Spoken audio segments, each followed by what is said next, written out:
Assalamualaikum warahmatullahi wabarakatuh. Saya Debbie Arbiawati, calon guru penggerak angkatan 10 dari SMKN Negeri 1 Soreang, Kabupaten Bandung. Video ini berisi tentang praktik penerapan segitiga restitusi penyelesaian masalah murid yang ada di sekolah saya. Segitiga restitusi adalah konsep yang digunakan dalam dunia pendidikan untuk mengembalikan atau memulihkan hubungan yang rusak akibat pelanggaran aturan atau perilaku tidak pantas di lingkungan sekolah. Tujuannya agar dapat menghasilkan murid yang mandiri dan bertanggung jawab. Ada 3 tahapan segitiga restitusi, yaitu menstabilkan identitas, validasi tindakan yang salah, dan menanyakan keyakinan. Pada tahap menstabilkan identitas, dilakukan berdasarkan prinsip membuat kesalahan adalah bagian dari proses pembelajaran, mengubah identitas anak dari orang yang gagal karena melakukan kesalahan menjadi orang yang sukses. Pada tahapan validasi tindakan yang salah, dilakukan berdasarkan upaya memenuhi kebutuhan dasar tertentu. Guru mengubah pandangannya dari teori stimulus respon ke cara berpikir proaktif. Guru akan mengenali kebutuhan murid dan memperbaiki hubungannya dengan murid. Dan pada tahapan menanyakan keyakinan, dilakukan dengan murid diberikan pertanyaan-pertanyaan bermakna untuk memunculkan motivasi intrinsik sehingga mampu mengkaitkan keyakinannya dengan tindakan yang salah. Kasus 1. Sri tidak terima tugasnya selalu dicontek temannya. Sri marah dan tidak bisa menahan emosinya sehingga terjadi pertengkaran di kelas. Berikut adalah skenario penyelesaian masalah menggunakan segitiga restitusi. Sri sehat? Alhamdulillah sehat. Bu, ada apa ya Ibu manggil Sri kesini?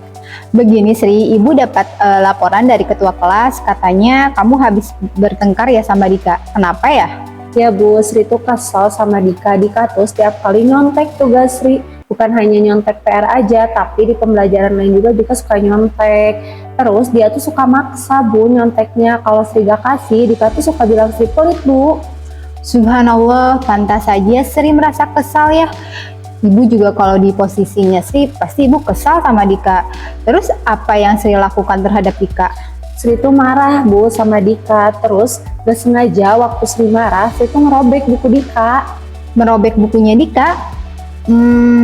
Pasti Sri punya alasan ya melakukan hal tersebut. Kira-kira alasannya apa ya? Pastilah Bu, alasannya marah, kesel gitu. Siapa juga yang mau digituin sama temen sekelas gitu Bu. Terus Dika tuh nggak ada usaha banget Bu, ya makanya Sri kayak gitu. Ini Ibu paham ya, Ibu mengerti kenapa Sri marah, emosi sama Dika. Sri pasti kesal, tugas Sri dicontekin terus, apalagi Dikanya juga tugasnya cuma nyalin aja gitu tugasnya Sri. Sri mau menghargai dengan tindakannya Sri sebelumnya. Bisa jadi Sri melakukan tindakan yang lebih parah atau lebih buruk ya. Bisa Sri mukul Dika atau melakukan tindakan fisik lainnya. Sri, kalau menurut Sri ya dengan merobek bukunya Dika, sudah sesuai belum dengan keyakinan kelas yang sudah kita sepakati sebelumnya? Enggak Bu. Nah, kalau menurut Sri, keyakinan kelas apa yang sudah Sri langgar? Menghargai dan menghormati teman kelas. Betul, menghargai dan menghormati teman sekelas. Kalau menurut Sri, menghargai teman sekelas itu penting tidak? Penting banget Bu. Nah, kalau penting menurut Sri itu keyakinan kelas apa yang harus Sri lakukan ketika Sri marah atau emosi? Yang pastinya Sri harus bisa lebih sabar lagi. Betul, harus lebih sabar lagi. Sri bersedia memperbaiki masalah ini? Ya, Sri bakal siap bersedia untuk memperbaiki masalah ini ke depan. Baik, karena Sri sudah bersedia, kira-kira nanti ke depannya apa yang akan Sri lakukan untuk memperbaiki masalah ini? Sri bakal lebih sabar lagi, nahan emosi Sri dan amarah Sri. Dan nanti kalau ada temen yang mau nyontek lagi ke Sri, Sri bakal laporin ke wali kelas ataupun ke guru mata pelajaran lainnya.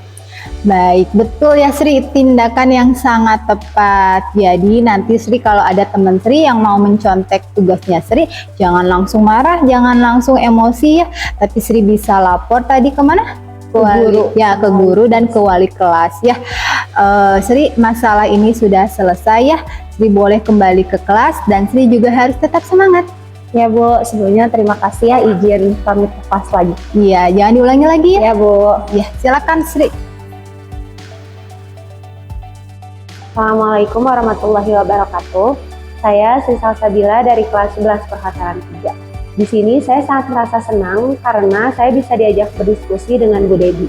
Di sini saya belajar untuk mengendalikan emosi, khususnya menahan amarah kepada teman kelas saya. Saya juga menyadari bahwa saya perlu banyak belajar untuk sabar dan menghormati teman-teman kelas berdasarkan keyakinan kelas yang sudah kami sepakati. Terima kasih. Wassalamualaikum warahmatullahi wabarakatuh. Kasus 2. Lucky sering datang terlambat ke sekolah sehingga dia sering melewatkan kegiatan pembinaan pagi dan terlambat masuk kelas. Berikut adalah skenario penyelesaian menggunakan segitiga restitusi. Assalamualaikum Bu. Waalaikumsalam, silakan duduk Lucky. Ada apa ya Bu? Begini Lucky, Ibu dapat laporan dari guru BK, katanya kamu akhir-akhir ini sering datang terlambat ya? Iya, betul Bu. Seingat Lucky sudah berapa kali Lucky datang terlambat ke sekolah? Kalau tidak salah, Lucky sudah terlambat ke sekolah itu sudah 5 kali. Sudah 5 kali. Menurut Lucky ya, datang terlambat ke sekolah itu suatu kesalahan bukan? Ya Bu, suatu kesalahan.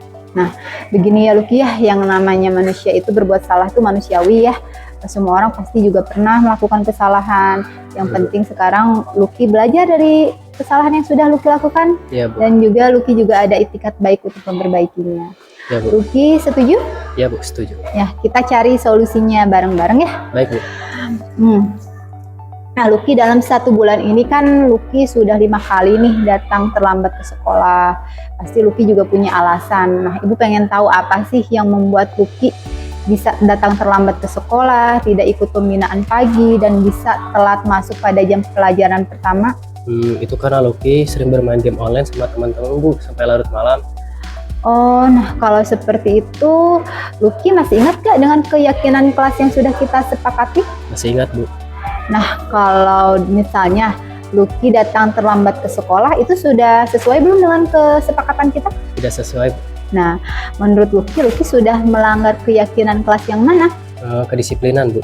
Nah, menurut Lucky disiplin itu penting tidak? Sangat penting Bu, karena bisa membuat Lucky lebih menghargai waktu dan agar tepat waktu datang ke sekolah. Nah, betul ya Lucky ya, menghargai waktu itu sangat penting dan sangat bermanfaat. Kita jadi lebih menghargai orang lain, tugas juga tidak menumpuk, kita juga bisa melatih rasa kepedulian kepada orang lain. Ya Bu, saya sangat menyesal sering datang terlambat ke sekolah dan tidak mengikuti pembinaan pagi. Nah, betul ya Lucky ya, sebenarnya sikap meminta maaf ini sudah baik ya. Menurut Lucky ya, apa yang perlu Lucky lakukan supaya Lucky tidak datang terlambat lagi ke sekolah? Saya akan berusaha tidur lebih awal dan tidak bermain game online lagi sampai larut malam. Nah, betul ya, kita sudah menemukan solusinya ya. Ya Bu. Lucky, nanti setelah ini Ibu akan menghubungi orang tua Lucky dan bekerja sama dengan orang tua Lucky untuk mengingatkan Lucky supaya tidak bermain HP terlalu larut malam dan bisa bangun pagi. Baik Bu. Baik Lucky, sekarang kan sudah selesai, Lucky bisa kembali lagi ke kelas? Ya Bu, sekali lagi Lucky minta maaf ya Bu. Ya. Izin ke kelas dulu. Ya, silahkan Lucky. Assalamualaikum Bu. Waalaikumsalam. Assalamualaikum warahmatullahi wabarakatuh. Saya Lucky dari kelas TJKT 2. Di sini saya ingin mengucapkan terima kasih kepada Ibu Debi. Saya sangat senang bisa diajak diskusi oleh Ibu Debi untuk menemukan solusi-solusi dari masalah yang telah saya buat. Insya Allah untuk kedepannya saya tidak akan bergadang lagi agar bisa ke sekolah tepat waktu dan tidak terlambat lagi. Wassalamualaikum warahmatullahi wabarakatuh.